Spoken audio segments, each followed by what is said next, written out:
Good morning or good afternoon to everyone today. Thank you so much for joining us. I have my friend Rick here from Grey Wolf who's doing a presentation on we just were saying I was having trouble with this title.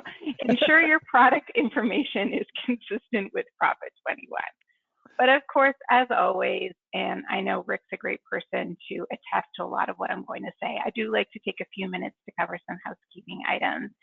And one of my favorite slides to show is our officers, and that's Sam, Tim, Ted, Tony, and Mike. I appreciate so much that they do behind the scenes for the user group.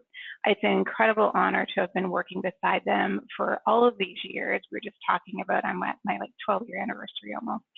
And it's just such an honor to work alongside of them. I would not be as successful as I am without their continued guidance and support. So a huge thank you to them. They all share the same email address, which is officers@P21WWUG.org, if you ever want to send them a note of thanks for all they do as volunteers. Next, of course, is just a reminder about how to access our upcoming sessions, but also to see recordings as well. So if you haven't done so already, I highly recommend that you go to the online learning area of the user group forum and go ahead and subscribe to upcoming sessions. And then you get an email notification every time we post a new session, post reminders, but also when we post those recordings with slides as well. So please go ahead and do that at some point today, and you will stay up to date on everything coming up. Next, of course, and this is the only part of this entire thing that's actually a script for me that I'm reading off my desk, I'm not going to lie, but this is a reminder that all the content within the scope of the Prophet 21 Worldwide User Group is being shared in a volunteer capacity, and you should take any and all information in the spirit in which it's being offered. This doesn't just pertain to the live webinar you're currently watching, but recorded session and forum posts as well. Always use your Play database and test anything you learn before going live. And of course, reach out to the necessary IT professionals within your organizations, the presenter of the session, others on the user group forum, or of course, Epicor if you have any questions. Lastly, of course, is my contact information. I'm here as your resource. So if you're ever just stuck and you don't know where to go, generally, I'm a good resource to reach out to as your first point of contact. I always joke that I don't know the answers, but I can always find someone who does. So we're going to take a moment. I'm going to pass screen control over to Rick. And while he just takes over here, a reminder about asking questions today. Rick likes you to put your questions in as you think about them. So I will be keeping an eye on the questions and then pausing through the presentation if we have a lot of questions, just to catch everyone up. With that, though, I'm going to pass this over to you, Rick, and put myself on mute for a bit. Sounds great. Thanks, Cheryl. I don't know who the audience count is. Some of you may know me, some of you may not. This webinar, I have been known to talk too fast, and I am really packing a lot of stuff into this. So if I end up talking too fast, like Cheryl said, please just kind of raise your hand and say, hey, slow down, or I have a question, or something along those lines. Along those same lines, I don't do a script at all. This is purely ad hoc. I have an agenda. I have a plan to go through things. But this is not meant for me, this is meant for you.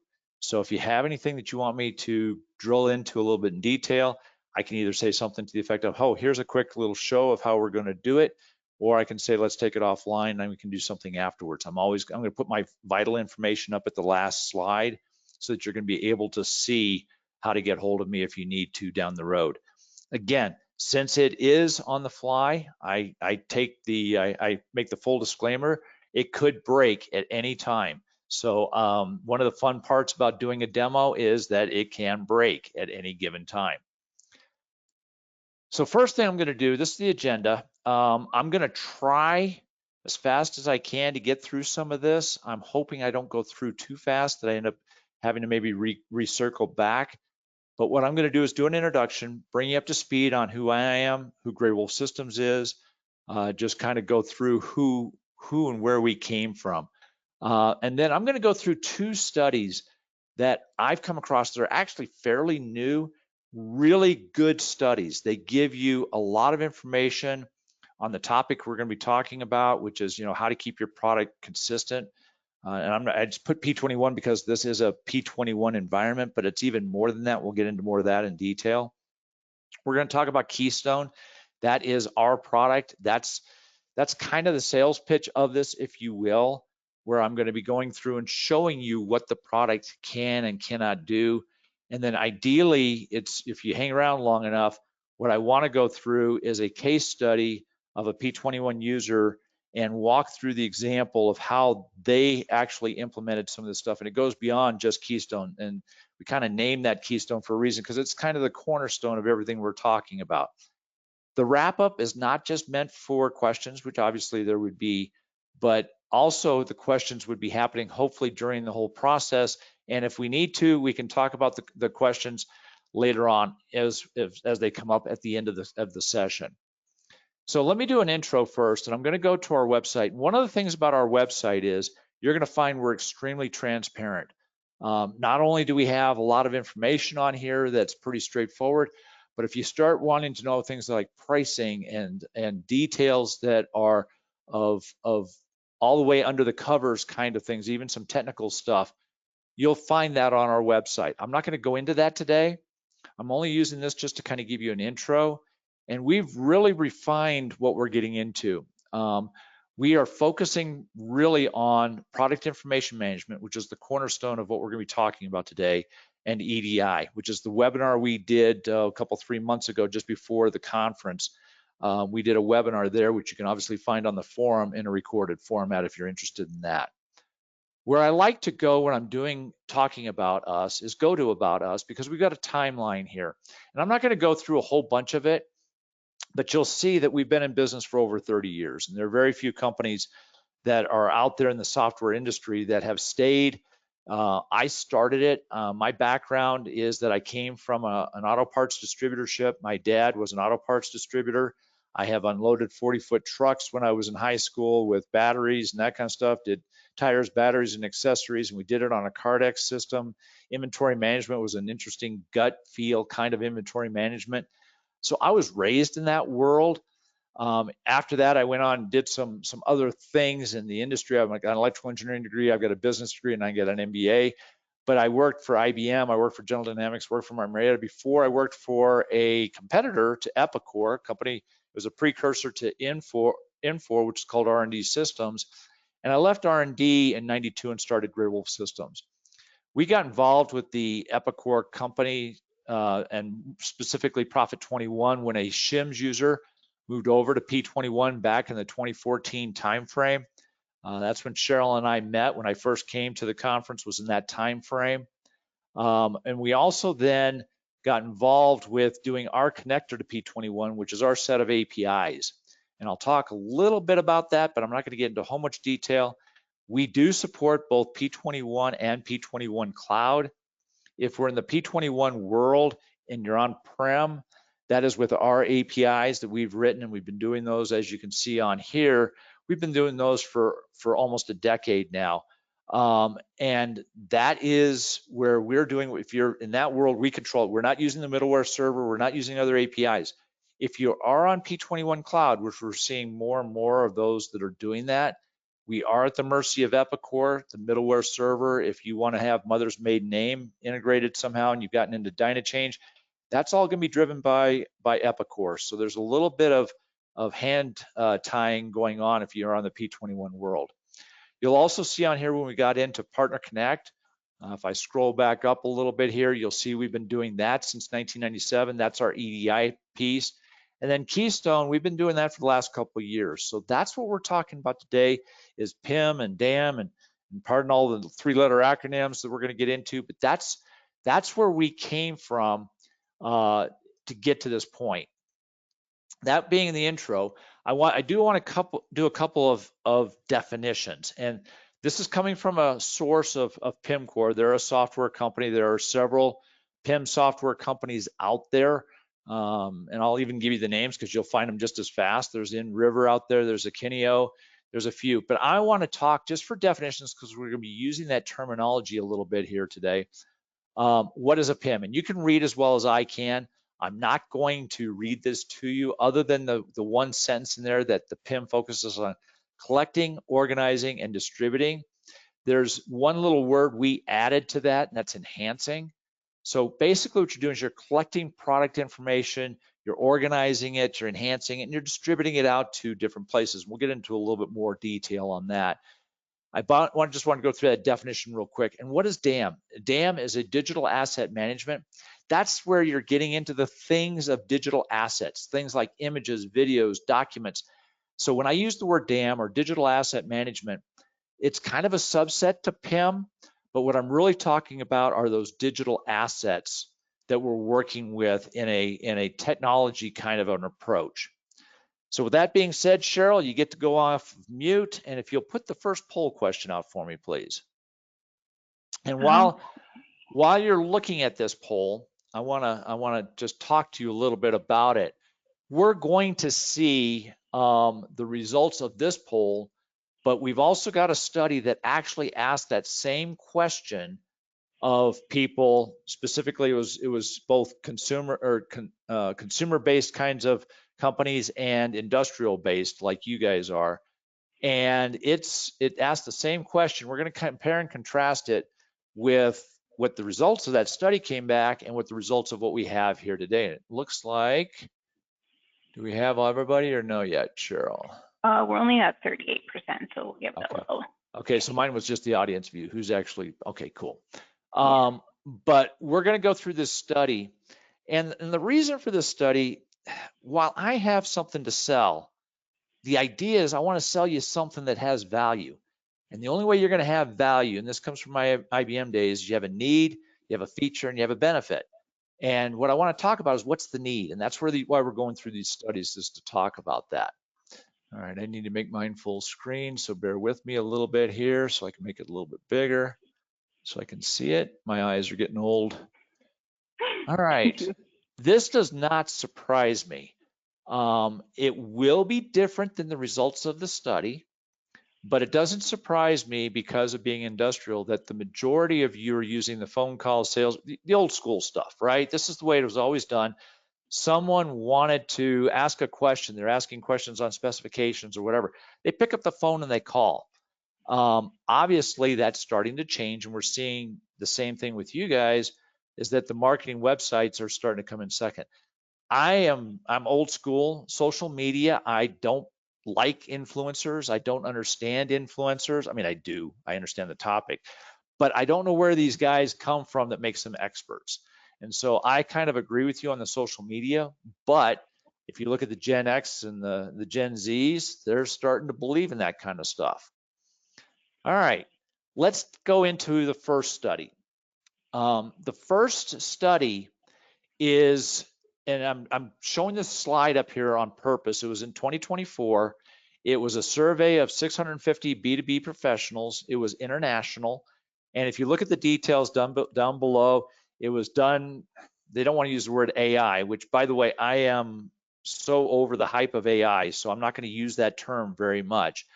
But it was done by a company called 3Gem, and you can see the dates when the survey was done. It was done in the April-May timeframe of this year. So that gives you a feel for where this study is coming from. And here's the 5 key takeaways. And I want to just kind of spend a half a second on some of these. First of all, that B2B is starting to look like B2C. That's not a surprise. Everybody's looked at Amazon and they say, use that as the benchmark of how do I do my website? I'm gonna compete to or look at Amazon as the benchmark for that. So that's not a real surprise for if I were to come to you and say, hey, that's what they told me. You're like, okay, that's nice. Most B2B organizations are struggling with product information. That's the one you may not know about, depending upon where your background is that getting into the next one as well as compliance. We're going to get into some specific statistics in here on this. That with compliance is people are having a hard time of keeping product information current, accurate, all those kinds of things. And that they say that the high quality experiences are key to customer satisfaction, and the product experience, and there's a term, another 3-letter acronym is PXM, which is product experience management. That's where things start to grow a little bit. Now, I'm going to really focus on one of the words on number 5, and that's omni-channel. You may say, I want to push things to say, let's say Amazon for argument's sake, or you want to push things to Magento, or you want to push something to a different website that you're using for your back end. But it's getting to be more and more that it's multiple channels. It's not just 1 or 2. It's getting to be in multiples, maybe even to the tens of them, as opposed to just being 1, 2, or whatever. And that's what we're going to be talking a little bit more. Again, and if you guys send me an email and you want a copy of this study, I'll be glad to make the copy of this PDF available for those that are interested in it. But you can see the popular channels among B2B, customer pre-purchase. And oh, by the way, this should look real familiar to you. And you can see that the self-service portals, 51%, social media, 41%. Now, in this study, they did not include the one I primarily put in there, which is the phone calls and sales reps, because I knew that was going to be one of the ones you were going to answer. But as you can see on this, social media for this audience that did the results of this study, that bumps up there quite a bit.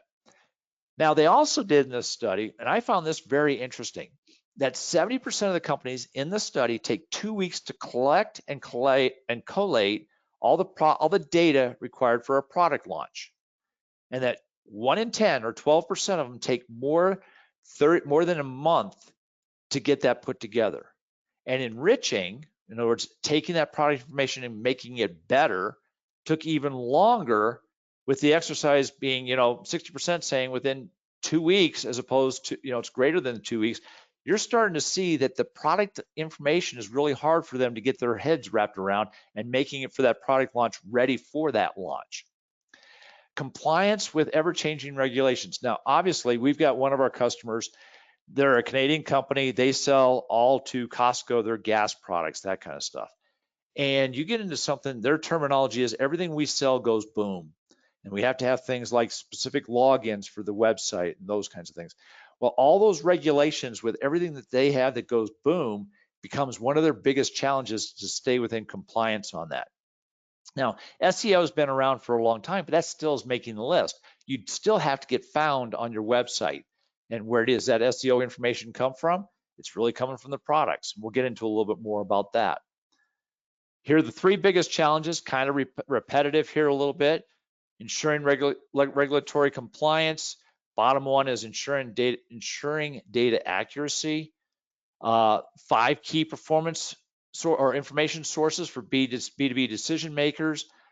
Clearly written product descriptions. Now, again, I'm not going to use the word AI. This is the only place I would say that there's the potential for AI implementation is when you get into product descriptions, that it could enhance and enrich some of those product descriptions, because people aren't very robust in what they type.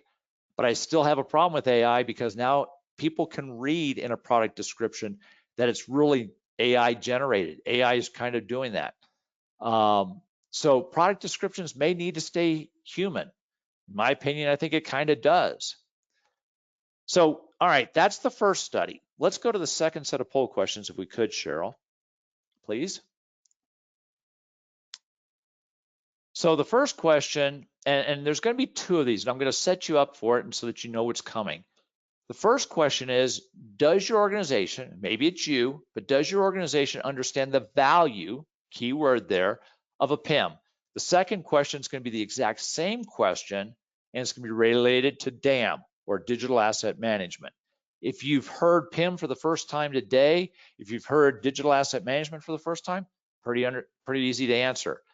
The rest of it's going to be interesting to see, because again, this poll actually asked those questions in their study. How we doing, Cheryl? And just so you guys know, once you get through this, we're going to go to the second one, and it should be pretty straightforward for you to be able to answer the second one fairly quickly. Okay, so we're at 52%, so I will close that if you'd like. Okay. Okay. And so you can see that one. Okay. So cool. That's a good. I'm at least not talking to people, and I can now kick up the intensity of this a little bit. I'm going to guess the DAM questions are the same, or answers are going to be the same. And based on that, what we'll do is we'll kick this up a notch just a little bit, since most of you guys have at least some understanding to a degree.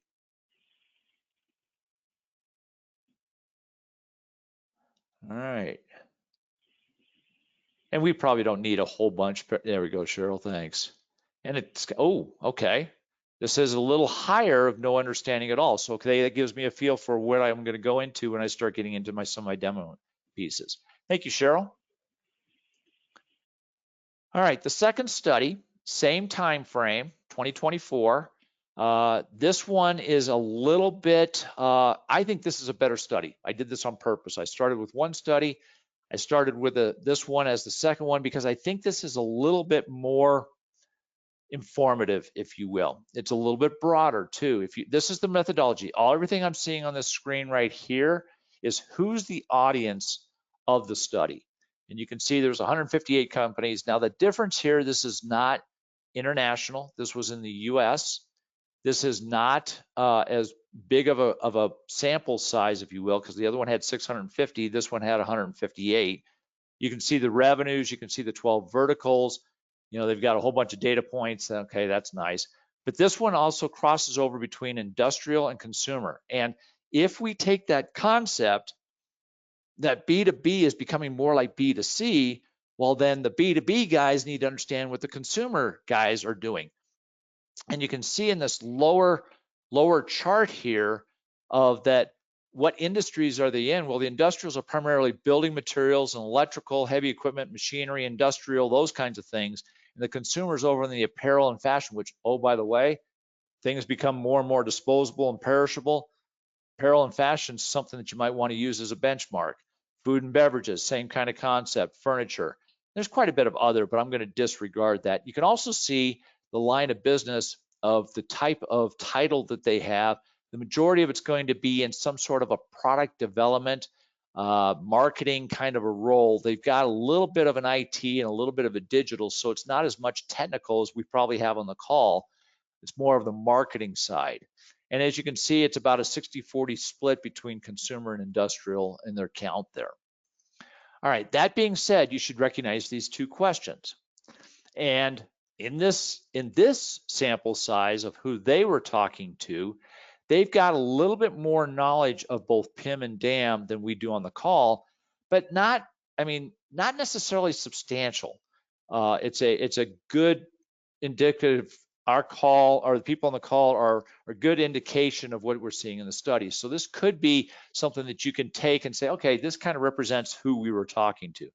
Here's the key, and I come back to that's what I said on the other one, that omni-channel is the new normal for B2B and B2C. And if you look at this chart over here, it not only talks about, you know, industrial versus consumer, but if you look at the 6 or more, and especially in the consumer, that's why I talk about that, 36% are using 6 or more channel types to actually work and get their product information out there.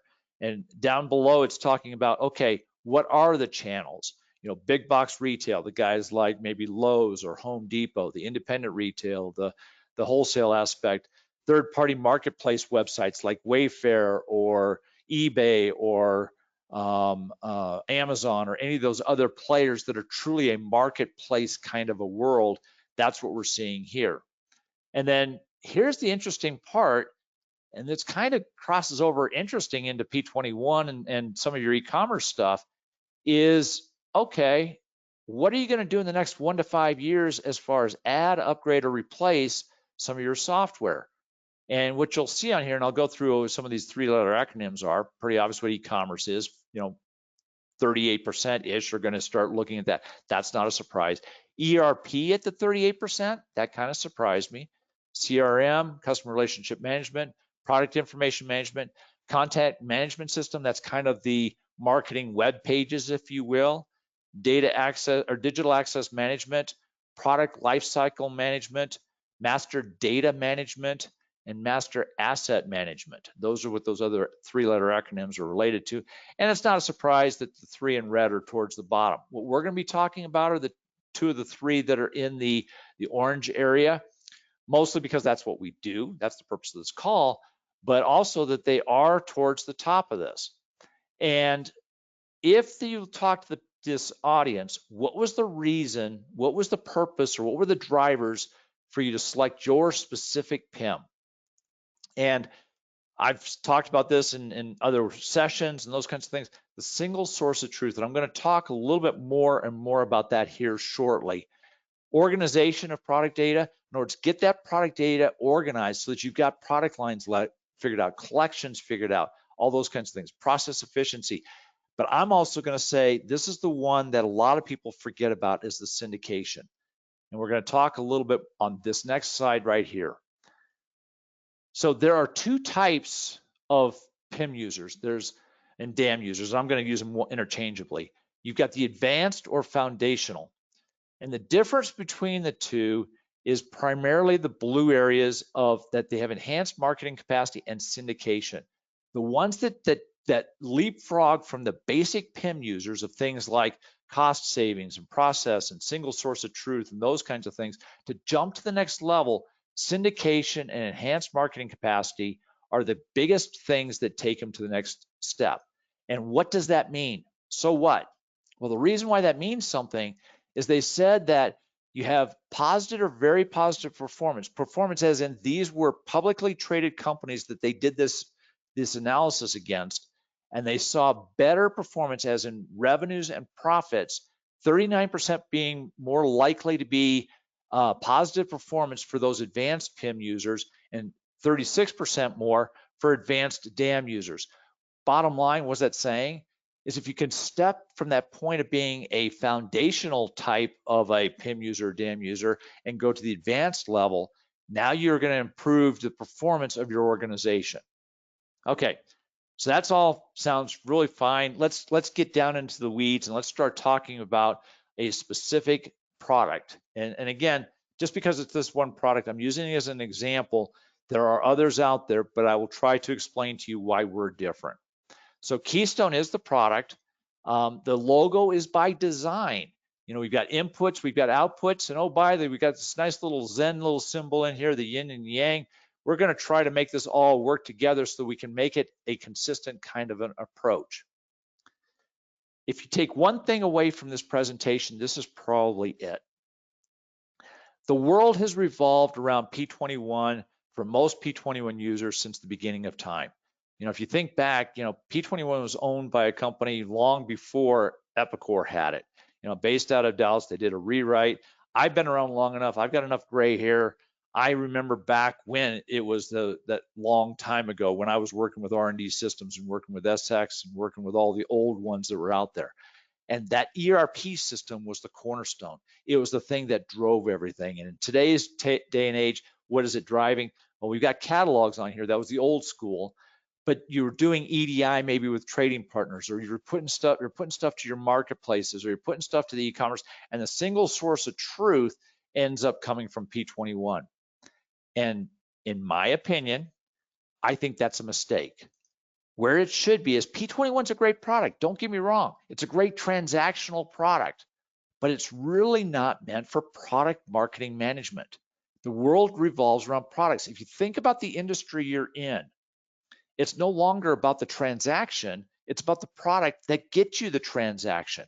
And that product information needs to be consistent. It needs to be accurate. It needs to be something that you can have as a single source of truth so that you can disperse it to all those multi-channels and become truly omni-channel approach. And if you could take one thing, and I've talked to a lot of people, this is a total paradigm shift for a lot of people. There are a lot of people that struggle with this concept of switching from the world revolving around P21, that the world revolves around your product, and that you start having product marketing management. You start having this concept called a product manager. And that product manager maybe today is your buyers, or maybe you have a marketing arm, or maybe you are a product manager, but it's really hard to do that because you don't have the tools to do it. But if you focus on product marketing management, that ends up becoming the cornerstone of everything that goes forward. Before I get into the exact demo, I want to show you something. This was kind of an aha moment for me, and I actually used this in the presentation at Connects. I didn't do a presentation this last year, but the year before, I was lucky enough to be able to do a presentation at Connect that I brought this up, and I was purchasing. I was looking at this nice table. I was buying a new nightstand, and I went through this and I looked at it, and I happened to click on the dimensions and product information. And when I clicked on it, I saw this. And to me, this is the epitome of where it's a huge mistake. I'm looking at that this table is 24 inches wide, 24 inches deep by 28 inches deep. Now, obviously, that's a typo. Obviously, that's wrong.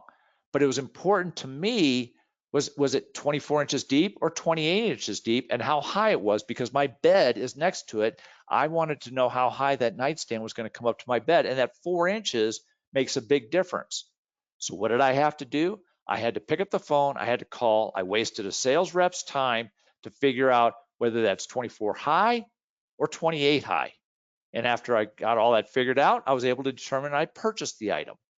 But this is where we're trying to get to. And not only just in the e-commerce that you get this to, but if you put this to Amazon, you put this to Wayfair, you put this to Grainger, or you end up having to share it with Coupa, or name somebody you're sharing that information with, it still needs to be accurate. So this is the screen we're looking at. I'm going to log out and show you how I log in. And I'm logging in, and this is our development demo site. It's kind of a catch-all. It's got a lot more information than you need. You as a user would not see these bottom three, but I leave those out there for demo purposes. What we're looking at on the left-hand side is really the PIM information.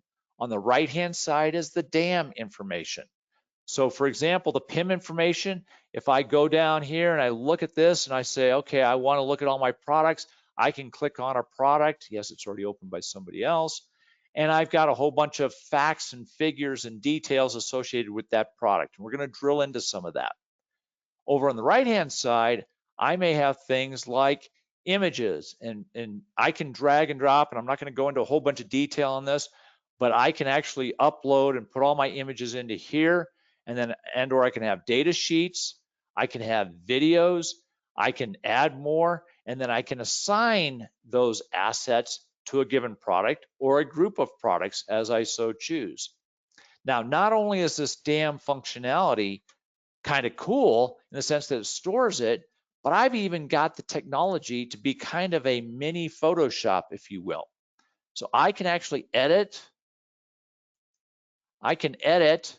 the picture, and I can say, okay, I don't want to put text on this. Let's put some pen information.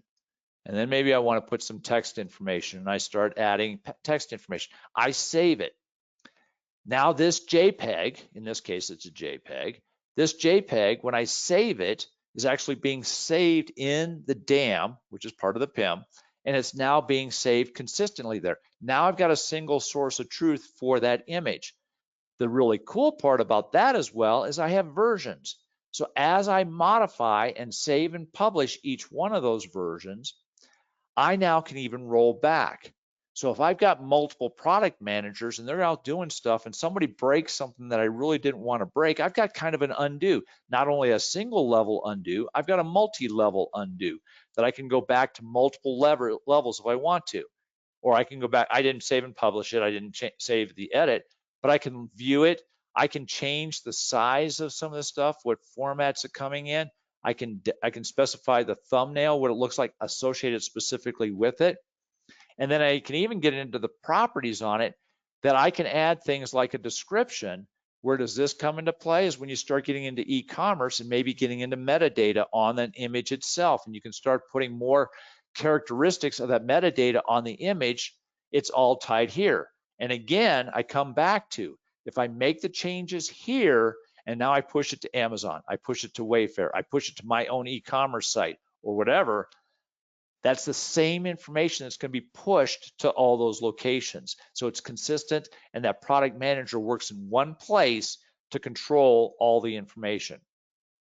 Now, one of the things that comes into play is this is single. What if I want to work with a whole bunch of different products? Well, all I have to do is click on the folder over here. It brings up a nice little spreadsheet, if you will, or a mini Microsoft Access that I can look at all the fields associated with it. And I can even change what fields are associated with it. So all these fields, and we'll get into some of these about attributes and those kinds of things, but I can put them in here and I can actually control and change things. I can filter. Let's go find a filter and let's go start with everything that starts with 018. And it filters down all the items down to the ones that are just starts with 018. Once I have that information, one of the things I can do with that is I can do mass updates. So if I want to change whether they're published or not, I can click down and say batch edit all. selected. So if I had gone through and selected a series of products and say only update the selected items, and then I can edit those and say, is it published or not, or whatever field I'm working on, have the appropriate update to that information. So now I'm keeping that product information up to date in a bulk aspect. Now, what I haven't gotten into is the bulk importing. So one of the things we've done, and you'll see this little keystone icon over here, this is all the things that we have added. And one of the things I haven't really told you is, where does this all come from? We had selected a solution called Pimcore, and you'll see down here it says Pimcore. Pimcore comes in a couple flavors. The flavor we have selected is the open source edition. What does that mean? It's free. Now you could go do the same thing, but I can tell you how many man hours I've got into some of the things we've done. It'd be a heck of a lot cheaper for you to use our solution at this point. A lot of the things I'm showing you, like this mass update, the images kind of, we did some of that stuff, or some of the other pieces and parts, we are standard with it.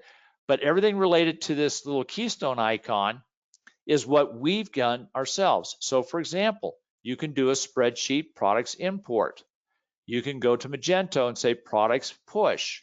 We've set it up for the categories, so you can maintain the categories associated with Magento right here. You also have the capability to control the attributes, and we'll get into some of those attributes and talk a little bit more about that as we get into one of these products. Or I can go to P21, and if you want to pull the information from P21, you can. So we've got both a push and a get. So maybe initially you bring those products down from P21, use Keystone as the single source of truth, and then you start updating those things into P21 appropriately as time goes on. We have the same thing, I'll skip over those two. We have the same thing for Shopify. We have the same thing for Amazon. Web Presented, if you're working with those guys, we have a push to that because you may be using their quoting system.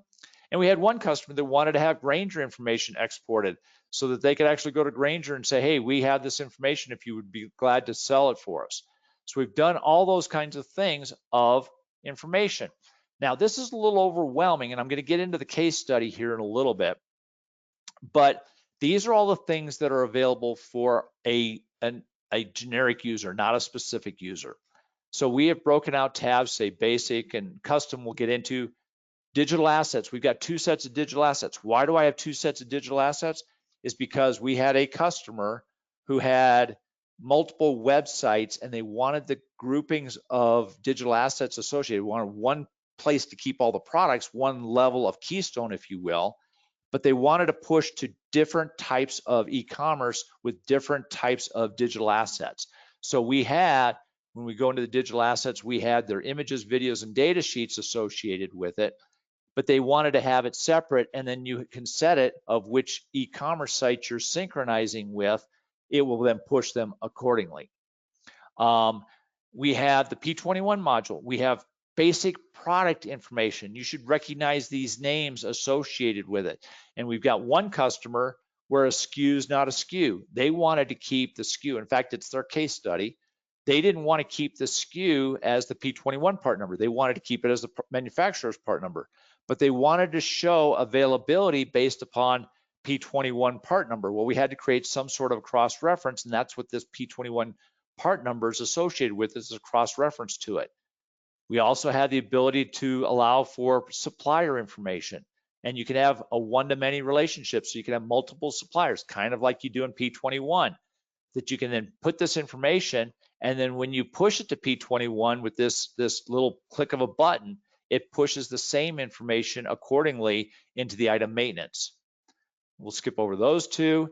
And we have Magento, and this is saying which URLs, and it could be one or more URLs of which Magento sites I'm pushing this product to.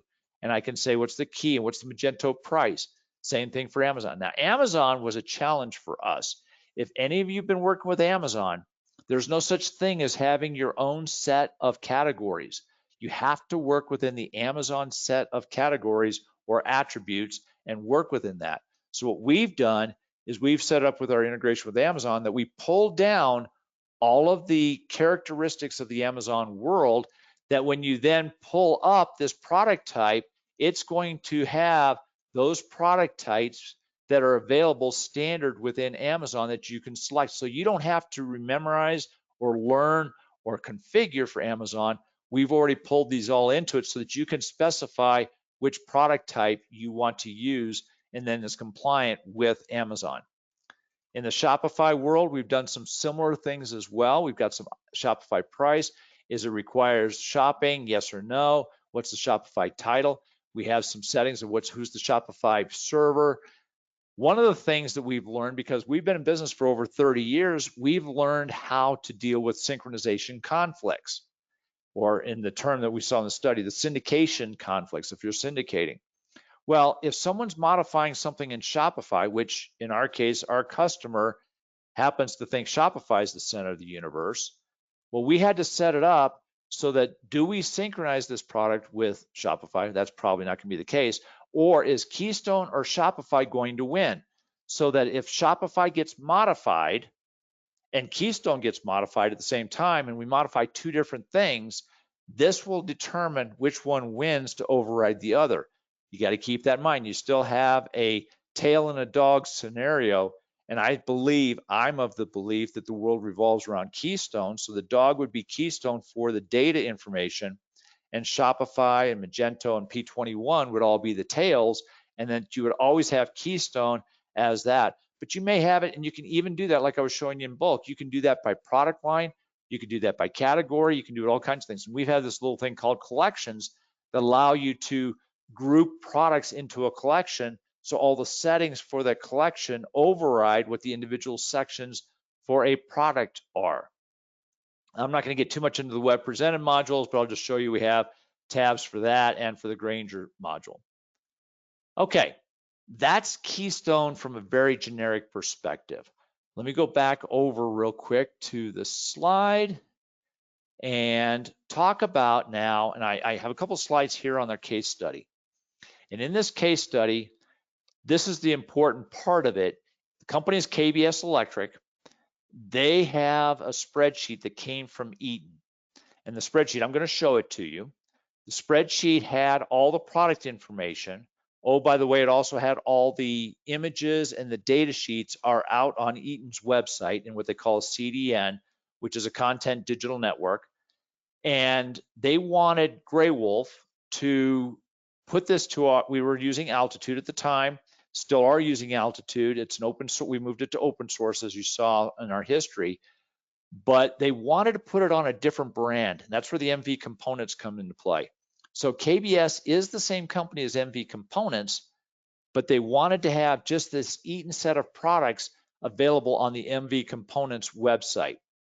And they have a limited number of resources. So they said, Grey Wolf, go forth and do this. Do it all for us. We're going to pay you to do it because we don't have the time. We have the money, but we don't have the time to do this. All right, so let's go into a demo of this. The first thing I want to show you is the spreadsheet. So here's what they got from Eaton. And I'm sure you've all seen something like this. You've got columns with headings on them. You've got data in there, and it's not always in every column, and it's not in every row. And you've got a whole bunch of information. I'm going to scroll through this kind of slowly. I've got things that are specific attributes, for example, like product type, where I get into further ones down the road, and I've got, here's my product name, product features. I've got, as I scroll across here, I've got product length with a unit of measure, more attributes associated with these products. I have a long description, marketing description, and now I get into more attributes like unit packaging length, packaging height. I get into a few more of the units of measure, suggested retails, and then I get into these images. And oh, by the way, this is a URL, and I'll show you what that's going to do when we get into Keystone and to the website. I've got, other multiple images. I get into data sheets. I've got, when I get further over, I'm going to get into things like amperage, and I'm going to get into where's the application. So what's the amperage rating? And we had to do some formatting. We had to do a little bit of cleanup. So this is what we started with. What we did, bear with me just a second to bring that up, is we imported it. And the way we imported it is we had this import mapping, and it's something that Grey Wolf has written that says, okay, we had a sample sheet. This is that sheet this is a version of that sheet that I was just showing you. And I have the headings across, and based on the headings, it says, what's the source column and where do I want to push it to in Keystone? And I can have groupings, and we won't get into that too much, but I have document types where I'm going to put the external data sheets and images, and I have all the attributes. And this is takes up a lot of time to say, okay, I want to map it out. But when I then finish mapping it out, and you'll notice now, based on user and roles, I'm logged in as a user, and I don't have all those tabs. I only have the tabs I'm interested in. And I've got two products here, for example, to look at. But I've got basic information. This would be if I were to look in the spreadsheet that came from it. I have description information. I have physical information to it. So in this case, the spreadsheet didn't provide a length and width. We aren't using related products or collections. I have a whole bunch of attributes that we created specifically for KBS, and that's what we're populating here is all the different attributes. And by the way, we've got a mechanism to make it so that you don't have to populate it by hand. We've got a tool that goes out for a given attribute, reads the database, and for all the discrete values that are out there, it then populates all the different ones. That's why you see this 200 space A and 200A, because in the spreadsheet, they weren't consistent with what they had. Then we have digital assets. So here's the external, we saw that URL, that's coming from the Eaton, and it shows us an image, a preview image of that. We've also specified for the Magento side, is this the base image? Is it a thumbnail image? Is it a small image? And I can pick and choose which one it is. Is it a swatch, hover? In this case, we set up for base, thumbnail, and small. I can have videos, which they don't have any, or data sheets. Now the data sheets, I can't have a preview, but I can click on it and go look at it. So here's what the data sheet looks like within the PIM, or specifically from the CDN. Now this is part 11011. Now that's not the one, I've got the other one. So I'm going to go look at 11001. And by the way, this is a Magento-based e-commerce solution. If I go back over here and look at the categories, we set the categories up here. You'll see connectors and then cold shrink. If I go over here, I've got connectors and then I've got cold shrink. So all the categories are managed from within Keystone and then pushed over to the Magento environment. But if I look at my search results for this, here's the attributes that are available for me to filter upon. Now, I've only got one product. If I were to go something like this, go to Fuse, I have all those attributes that I can then filter down and say, okay, I only want to see those with 0.5 amps, and it filters down all those with those attributes. Again, everything on this is coming from the spreadsheet. That's where the source of all this information is. I'll go back into that other product real quick because we were just looking at it, just so you can see the same one that we were looking on the other side. Oh, by the way, it's $7.68. If I go to the Magento module, it's based off of $12, and they figured out a factor that they wanted for their website, and that factor gave a discount such that the price is something lower than what the original price was. Now what I've got is I've got the details, I've got the specifications, here's the attributes, and oh, by the way, here's the product data sheets that are associated with it. And if I look at that data sheet, here's what the data sheet looks like. It looks awful familiar. So the bottom line is what we were able to do is we were able to import the spreadsheet, put it into Keystone, and we're able to push it over to the actual Magento website so that it looks all nice and sexy, and it's a separate entity from KBS that they can now manage and control how that whole process works in a separate product line, separate manufacturing line, separate website branding, whatever way you want to do it. They now have actually then got it all up and running. They aren't in production yet. They're going to be in production in November. And just as a side note, Grey Wolf did not create the look and feel. We created the environment. We worked with a third party. We're moving out of doing some of the sexy stuff on Magento sites because there's a whole bunch of people out there that do that. So we did not do that portion of it, just so you're aware. Okay, summary. and I'm going to let you read this. I'm going to kind of take it. This came from that second study. And in summary, one of the things I want to point out, furniture customers scroll between 3 or 4 sites, Amazon, Wayfair, and that they see that considering a heavy piece of equipment may be searched aftermarket and dealer site, they go to the online catalog and go straight to the manufacturer's site portal. Does that surprise you with that statement? So you've got to try to combat that you're not being shopped so that they go to the manufacturer's website. You've got to still try to work with the customer experience. It's still key to that. In the same sense, you've got to have a tool that the internal product managers can work with. And things like it says here, critical ones like e-commerce, PIM, and DAM are the ones that are transformative and not just technical upgrades. Where the 3 and 5 software buyers regretted their purchase within the first 1.5 years because they didn't have the right staffing, onboarding, and training.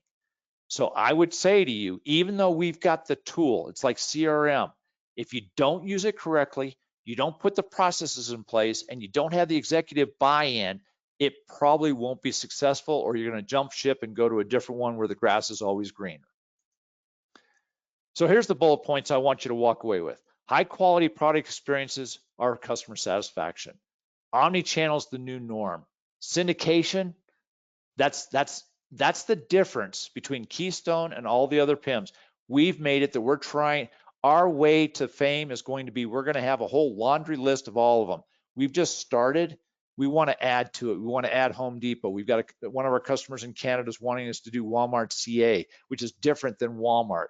So we're actually seeing that we want more syndication, and that the advanced PIM and DAM companies are able to grow their business and they have a better result in their performance. And not all PIMs are system agnostic. We are. If you're running something like Unilog, or if you're running channel software, or if you're running Epicor's ECC, you're running any one of those, we'll integrate with them. And so we are system agnostic.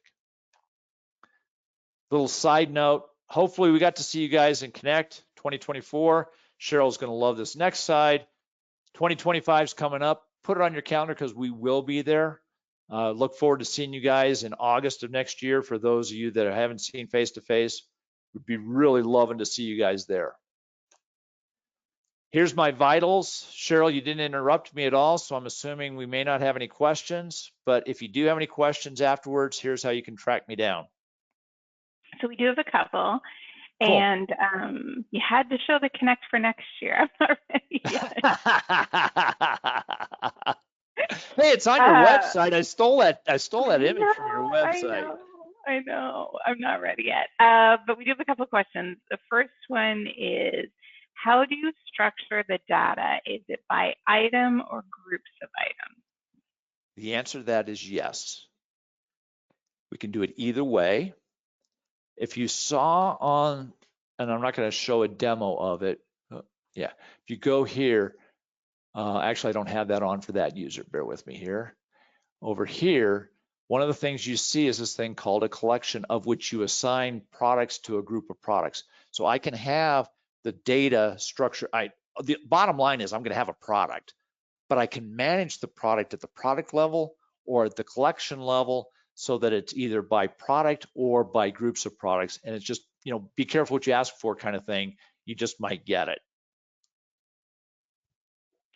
Okay, and the next question is, do you currently integrate with eBay? Today, we do, but not with Keystone. So it's on our to-do list. We integrate with eBay today. So I'm glad you asked that question, because it's kind of a historical thing. With our Partner Connect solution, which is EDI, we have been doing product information with Partner Connect. And what we found is it's been very difficult for us to do. It's called an 832 in the EDI parlance. And what we're really trying to push those customers that are using eBay for product information, not transactional information, but product information, we're going to have them move over to Keystone for that and create an eBay link. And then what we'll have is eBay on Partner Connect for the orders that come in, the order acknowledgments, the advanced ship notices, the invoices, all those kinds of things will all be coming in through our Partner Connect solution. But the product information, we're really trying to migrate that over to the Keystone side again with that whole concept of a single source of truth. Thank you for that. That was a good question. I'm glad they asked to clarify that. Yep. Yeah, but that was the only other question I had. Is there anything else you wanted to share before we wrapped up? Well, I was watching my time and I wanted to give enough time, so I got 3 minutes left from what I can see. So the only thing I'd say is, and it's philosophical, this is a different paradigm. This is something completely different. Like I said, I didn't do the session in this last time, and when we were in Chicago, I didn't do a session, but the one before, when I did this session, it was interesting looking at the faces as I was doing it face to face, because the paradigm shift of moving that the product information is the key and having it as a consistent set of information for all the other pieces was, some of them were enlightened. So some had an aha moment. Some of them were like, yeah, hell no, I'm not doing that. And some of them were like, okay, I need more information. And it's a paradigm that I think this conversation is going to go on for a while. And they keep talking about that the PIM marketplace is going to grow, but I think it's going to grow because of this whole concept of the omni-channel concept is growing, and more people are real. I hate Amazon. I'll be honest with you. I can't stand Amazon. I'll try not to buy from them. What I do is I go shopping on Amazon. If I can find something, I'll buy it directly. And I just did that recently. Like I bought a pair of blue jeans. I shopped on Amazon for Levi's and then went directly to Levi's website and bought it directly from Levi's. That's the reality of what's happening in the world today. That's my 2 cents worth, Cheryl. I know there's differences of opinion. Yes. But you know what? I think you have to have the conversation. Has to be something that we are talking about, right? Because it is changing. And Amazon used to be just books back in the day, and now everything's changing so quickly. And I think people still want to buy from the original company. You still want to buy from the person you can return it back to or ask questions to directly, as opposed to a faceless entity. Yep. And Amazon's getting to be such a monopoly. I mean, they've gotten into healthcare now. I mean, they've got pharmacies and doctors and that kind of stuff. And it's like, where's it going to stop with those guys? But the reality is, I know we've got several of our customers that are dealing with Amazon, and we're working with pushing their products to Amazon, even if they only get a 40% margin on it. And the 60% goes to Amazon. And then you get into things like fulfilled by Amazon versus fulfilled by manufacturer. And that whole discussion opens up a whole nother can of worms. Well, it's definitely something that if someone is asking those questions, it's a good way to have a conversation directly with you to dive deeper into that, because I know that we were just scratching the surface with today. And unfortunately, there are some people that weren't able to make it on the call today. We still have a fair number of members that are without power with the recent hurricane. So there's a few people that are currently watching this or will be watching this as a recording. So, pick up the phone and give Rick a call. I call him all the time. He always answers. Always, well, almost. Sometimes I think you see my number. But, he always answers, always up for a conversation. And you'll learn something for sure. So that's my 2 cents, is to just give him a call and you'll learn a lot. Thanks, Cheryl. But with that, Rick, we should probably wrap up for today. Like I said, your contact information is here on the screen for anyone who needs to get a hold of him after the call. This is the only webinar we have this week. It's a nice, quiet week, but as always, my door is open if you need to reach me. Do keep an eye out on the user group forum for upcoming sessions. There's the calendar area, which is in a drop down on the top right. And then, of course, subscribing to upcoming sessions is a great avenue as well. And Rick, you have a fantastic day, and I'll talk to you soon. Thank you. Talk to you later. Bye.